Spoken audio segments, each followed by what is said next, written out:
Welcome back, everyone, to on.net. Today we're talking about JSON, not Jason. Not Jason. I'm Matt. I'm James.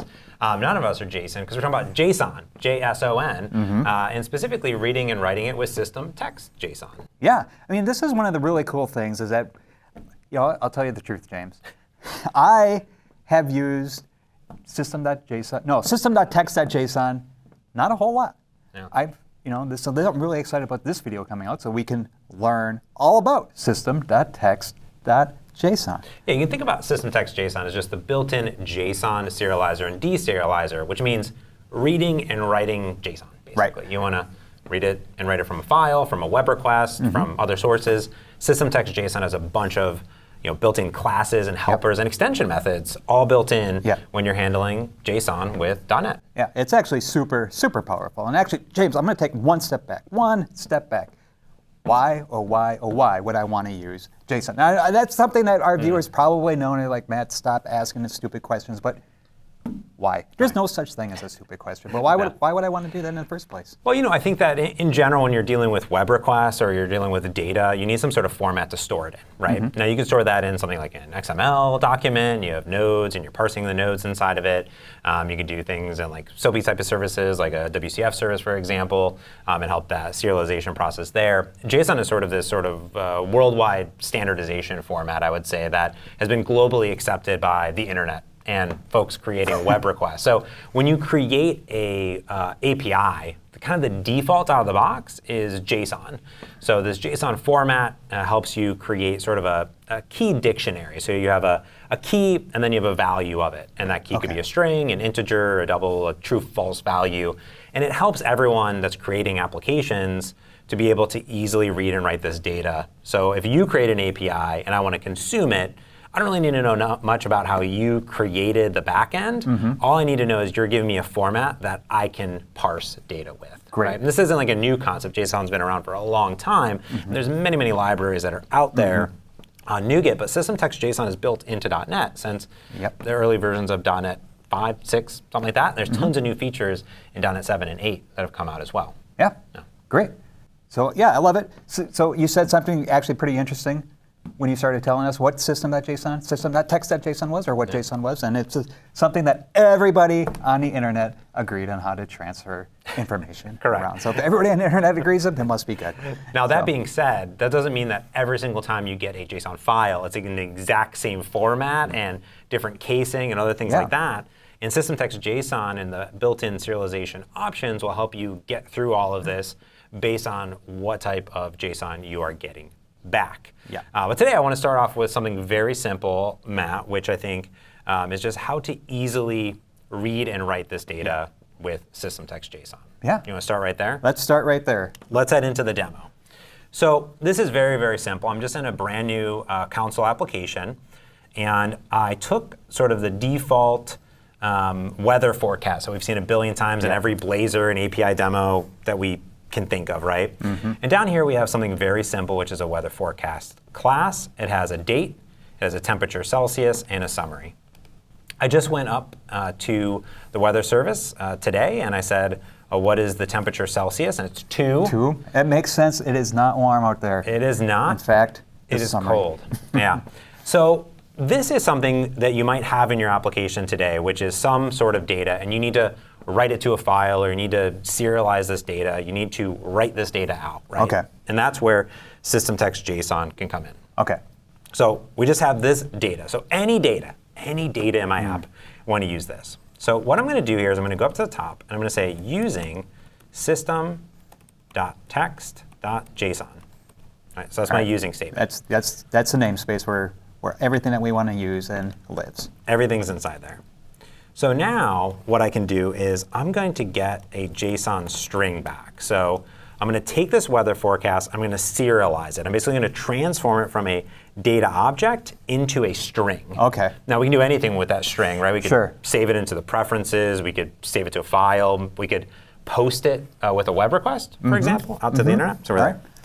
So now that we're in System.Text.Json, we're going to be able to access the JSON serializer. And you see there's a bunch of JSON things going on here. So JSON serializer is our jam.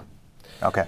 Now, there's all sorts of things inside of here. So we have all of the deserialization methods, including synchronous and asynchronous. We have serialization ones, obviously, in here. We can serialize to a document, to an element, to a node. There's all these different things inside Tons. here. We're just going to serialize this out and say serialize. Simple. For now, keep it straightforward. And all I have to do is pass in the weather forecast. And that's it. That's it. From there, we get a string. One line of code. We get a string back. That's correct. And we can see here that when we serialize it, it's also taking in optional serialization options as a parameter. So we're going to get into that in some later videos, and we're going to put a link to the playlist and other things like that. But I want to start with the basics. And the default serializer will handle some defaults that you would expect, like kind of removing new lines, kind of minifying it, removing spaces. And it just kind of leaves whatever format is in there. So it doesn't mess with your casing. So whatever the casing is of date or temperature Celsius or summary, that's what it's going to give us. So now let's just do a console.writeLine and say JSON string and put that out to the internet, right? So let's go ahead and add some breakpoints here. And I'm just going to go ahead and hit run. And that's it. So line of code. One line of code, other than our using statement, which technically we didn't need. Technically, yeah. All right. Yeah, you put that in a global using, and you'll be off to the races there. So now this can be any sort of data. This could be a list, an array. It could be a bunch of data. It could have dictionaries inside of it. It's a C# object. Any good old object. So here we go. So here we have our JSON string. And this is what it looks like. And we can see here it's kind of escape string because it's the string. But we can see that we have date and we have a full, basically, kind of two string. This is a date time offset. So we get the -8 here. We get this temperature Celsius of 2. And then we get the summary of cold. And you can notice that temperature Celsius has 2 as an integer there. It doesn't have quotes There's around no quotes. OK. Or cold does because it's a string. So that's JSON. That is our JSON. That's our JSON. The entire internet agrees is the best way to move data around. Exactly. And you can see down here in our output, we've also done this little 2-line down here that you can see date time. So it's exactly the same. But since we're not hovering over it, if you were to write this to a file, this is what you would get, is just a normal string coming back there. Which is nice. So all right, you mentioned writing it to a file. Yes. Does System.Text.Json, how can we do that? Yes. Does our serializer have that? We have the string. We have the string. We have the string. We took that string and let's put that string right to a file. Let's do it to a file. OK, because that's probably something you want to do immediately or store it somewhere. So let's just go to the top, and I'm just going to say var file name, so that way we can reuse it through our demo here. I'm going to say weather forecast.json. OK? So that way we just have a string. Now, if you want, in the world of .NET, you could, of course, just come in here, and I could say file dot, and look at it, I can just say write all text, right? So this is not anything to do with System.Text.Json at all. I could just say file name, and then I could say JSON string. And sure enough, System.io, which is our friend for I/O, writing to disk, this will write this file to disk inside of the folder that this is in. That's fine. But there are some things built into System.Text.Json automatically for us.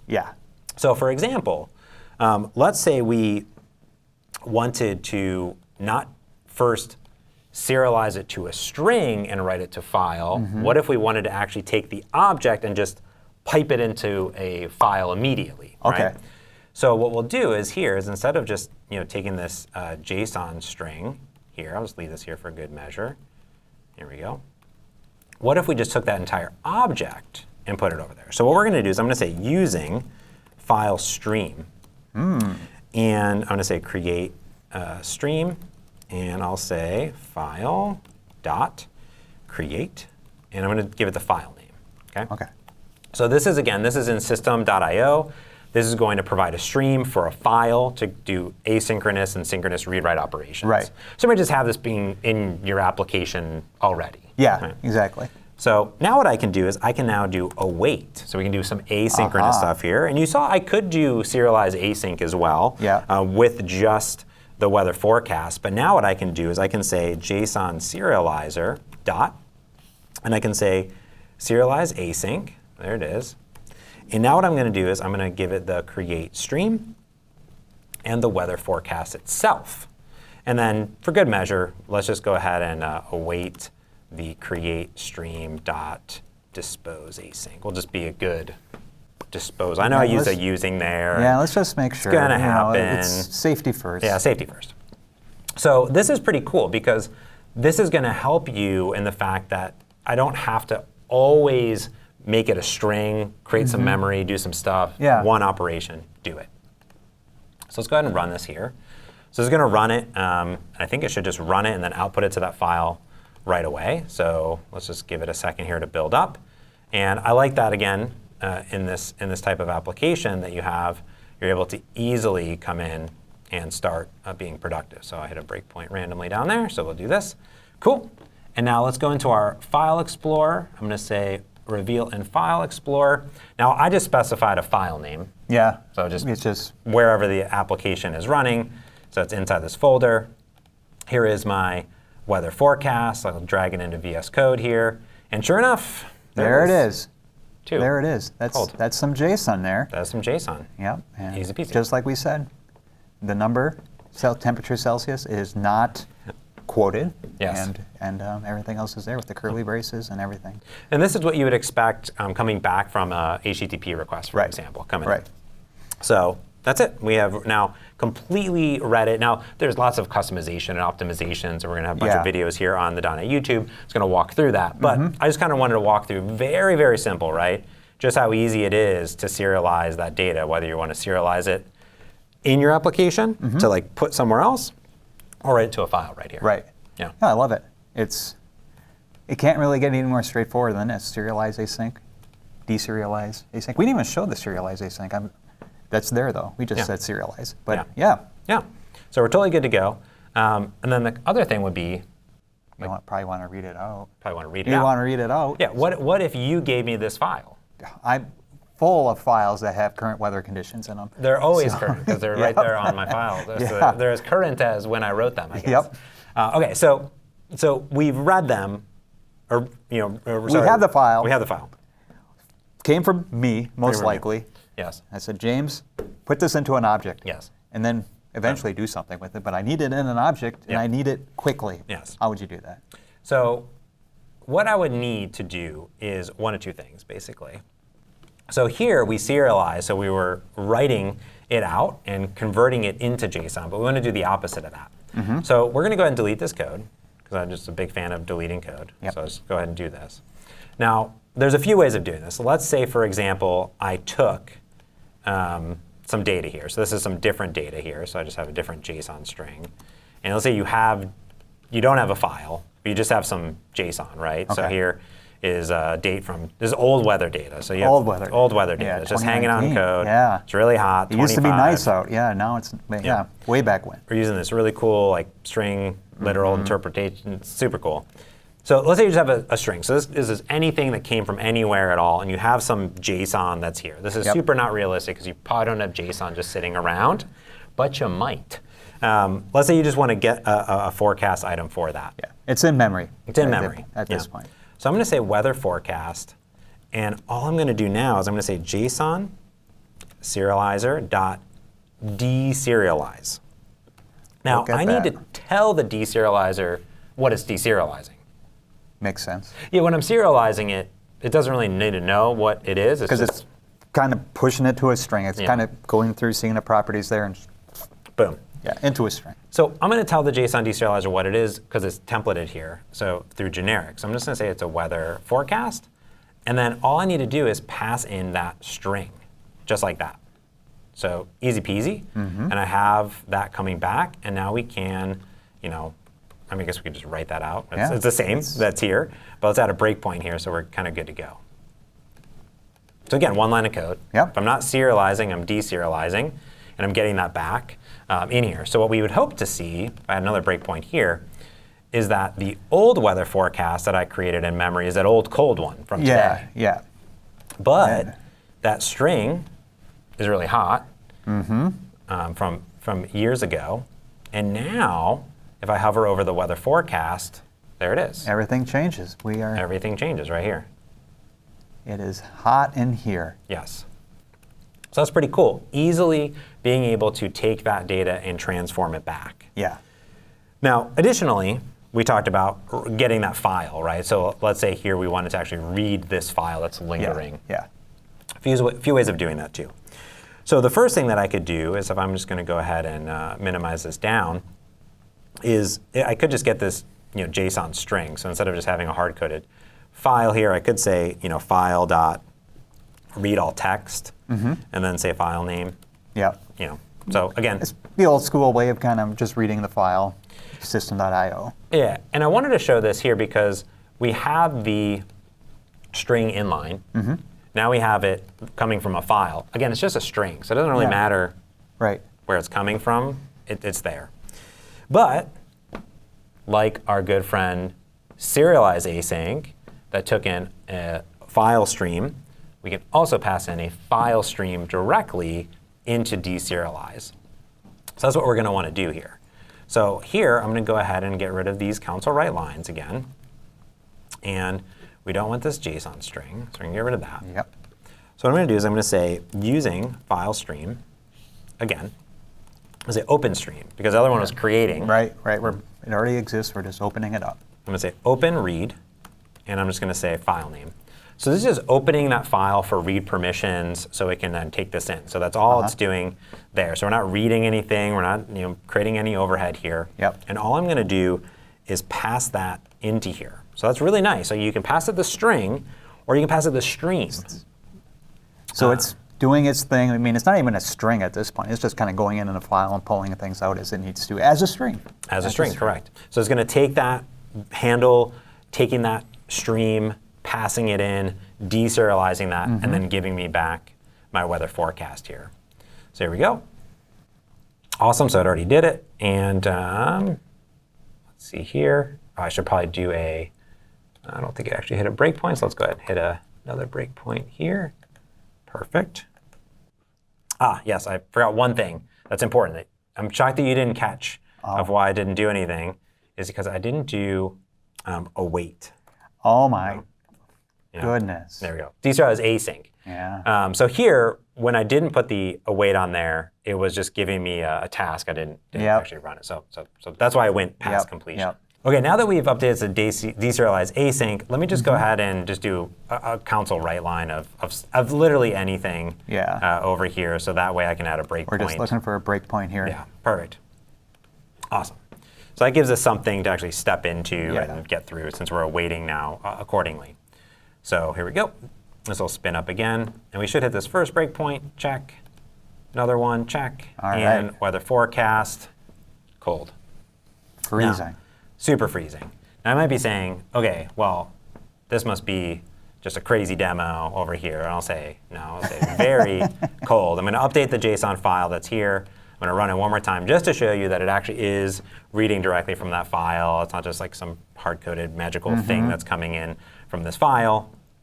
But sure enough now, as I run this again, get a breakpoint, we can see that it's very cold inside of it. So it's very cool. Yeah, that's awesome. There you go. Again, taking an object, serializing it to a string, serializing it to a file, and then getting a string. We might have hard-coded it, but you can imagine we picked it up from somewhere. In one case, we actually picked it up from a file, and we put it back into an object. Yep. So System.Text.Json with our serializer and our deserializer. Amazing. Super easy. Makes everything really easy. Like one line of code, and we're moving away. Exactly. We're off and running. Now, there are tons of other things built into System.Text.Json, right? Yeah. We didn't even talk about how, custom property names, ignoring, kind of how you can change the casing, or here minimize stuff by default. Maybe you want indentation. We didn't even talk about the source generators to even optimize, make things even faster. So there's so much built into it. But this is a good little 101 overview, hopefully, to break things down. Yep. You're off and running now, and in future videos, which we'll put in a playlist, like you mentioned, we'll get into the weeds. Yes. And of course, we'll link to all the documentation so you can browse through it all yourself, run all the different code examples, and get going. If you are brand new to C#, of course, we have videos here on the YouTube channel, and also we have a full foundational C# certification over at Free Code Camp, partnership with them. So definitely check that out if you're on your journey. That's going to do it for this introduction to System.Text.Json. Stay tuned to the .NET YouTube for so much more on this topic. And don't forget to hit that subscribe button so you get up to date whenever we put out videos right here. And thanks for watching.